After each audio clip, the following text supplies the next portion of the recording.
എന്റെ പൊന്നു, നമ്മുടെ തൃശ്ശൂർ കോസ്മോസിൽ ഭയങ്കര ഓഫർ നടക്കുന്നത്രേ. ചേച്ചി വിളിച്ചിട്ടാണ് പറഞ്ഞത്. രാത്രി 9 മണി തൊട്ട് രാത്രി 12 മണി ഭയങ്കര ഓഫറാണ്. നമ്മുടെ തുമ്പനാണെങ്കിൽ ഒരു സൈക്കിളും വേണം. എന്നാ പിന്നെ സൈക്കിൾ എടുക്കാന്നുള്ള ഒരു കേസിൽ ഞങ്ങൾ അങ്ങോട്ട് പോയി. ഈട പിള്ളേരുടെ സൈക്കിളിനൊക്കെ ഇപ്പൊ ബൈക്കിന്റെ അത്രയ്ക്ക് വിലയ്യ. ഇതാണ് ഓഫർ. അല്ലല്ല, കമ്പനി സാധനങ്ങളൊക്കെ അങ്ങനെയാണെന്നാണ് കമന്റിൽ പറയാമോ. അതേലോ, എന്റെ ചേച്ചിക്ക് ഭയങ്കര നാണമാണ്. ഷോ ഇപ്പൊ തന്നെ തുമ്പി വ്ളോഗായി. അല്ല, സൈക്കിളിന്റെ കേസിൽ ഈ തുമ്പി പോലത്തെ സൈക്കിളൊക്കെ അടിപൊളിയാണ്. ഞാൻ പിന്നെ വെറും കാഴ്ചക്കാരനായതുകൊണ്ട് അഡിഡാസിന്റെ ഷൂ ഒക്കെ ഇങ്ങനെ കണ്ടു. അത്യാവശ്യം നമുക്ക് വേണ്ട ആക്സസറീസ് ഒക്കെ നമ്മൾ ബൂട്ടൊക്കെ കൊള്ളാം. എടുക്കാൻ ആഗ്രഹിക്കുന്നവർ ഇവര് ചർച്ച ചെയ്തിട്ട് ഷർട്ട് എടുക്കണപ്പോ എനിക്ക് പാവം ഞാൻ വിശ്വസിച്ചു. എന്തായാലും വിചാരിച്ച കാര്യം നടക്കാത്തതുകൊണ്ട് നമ്മൾ പുതിയതായിട്ട് ഒരു ഐസ്ക്രീം കഴിക്കാൻ പോകുന്നു. നമ്മുടെ വടക്കേ സ്റ്റാൻഡിൽ പുതിയതായിട്ട് ഓപ്പൺ ചെയ്ത സംഭവം. ഇനി നമ്മൾ കഴിച്ചോക്കാണ്ട് കാര്യമില്ല. കഴിച്ചു നോക്കാം. മാംഗോന്റെ ചോക്കോ എന്നുള്ള ഒരു ഫ്ലേവറാണ് നമ്മൾ എടുത്തത്. പണ്ടുള്ള ഒരു ഗണപതിക്ക് കൊടുക്കാന്ന് പറയാം. ആദ്യം നിന്റെ അടുത്ത് ഞാൻ എന്തോ ഉണ്ടാക്കാൻ വന്നു. പിന്നെ എനിക്കൊരു വിഷമം തോന്നി.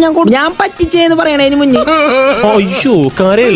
ഈ കർമ്മ എന്ന് പറഞ്ഞ സാധനത്തിൽ ഞാൻ വിശ്വസിക്കുന്നു. അല്ലാണ്ട് പിന്നെ എന്റെ ഐസ്ക്രീം ഒക്കെ എടുത്ത് കഴിച്ച് ഞാൻ അങ്ങനെ വിശ്വസിക്കണം. എന്തായാലും ഒന്ന് പറയാലോ, ഇവിടെ ഐസ്ക്രീം നൈസാണ്. ഇത് പ്രൊമോഷൻ എന്നല്ലോ കേട്ടോ. എനിക്ക് ഇഷ്ടപ്പെട്ടപ്പോ ഞാൻ അങ്ങോട്ട് പറഞ്ഞു. എനിക്ക് പിന്നെ കപ്പളും കുപ്പളൊന്നും ഇല്ലാത്തതുകൊണ്ട് സിസ്റ്റർ ആയിട്ട് അങ്ങോട്ട് വന്നു. അതൊക്കെ ഉള്ളവർ ഇത് ഈ ബ്രാൻഡിൽ പോയിട്ട് അങ്ങോട്ട് കഴിക്കുക. ഇതിന്റെ തൊട്ടപ്പുറത്ത് നമ്മുടെ പാപ്പന്റെ കടയിൽ ഞാൻ ക്യാമറ ഓൺ ആക്കിയിട്ട് അങ്ങോട്ട് ചെന്നപ്പോ എന്റെ കാര്യം മനസ്സിലായി. അപ്പൊ തന്നെ വയറുമ്പോ ചട്ടി നിന്നിട്ട് വല്ലതെടുത്ത് കഴിക്കട ചക്കാന്ന് പറഞ്ഞു. എന്റെ പാപ്പന്റെ വായിൽ ഐസ്ക്രീം ഇല്ലേ, അതൊക്കെ ഷുഗർ ആണെന്നാണ് ആള് പറയുന്നത്. കുറച്ച് കഴിഞ്ഞപ്പോ പാപ്പ ഇന്ന് കഴിക്കുന്നത്. ശരി, അപ്പൊ ഇങ്ങനെയൊക്കെയാണ് കാര്യങ്ങൾ. എന്തായാലും വടക്കേ സ്റ്റാൻഡ് നമ്മുടെ പാപ്പന്റെ കടയിൽ ഒന്ന് കയറും. അപ്പൊ ഞങ്ങൾ കുറച്ച് കാര്യങ്ങളൊക്കെ ഒന്ന് സംസാരിച്ചിട്ട് അതുവരെയും ബൈ ബൈ.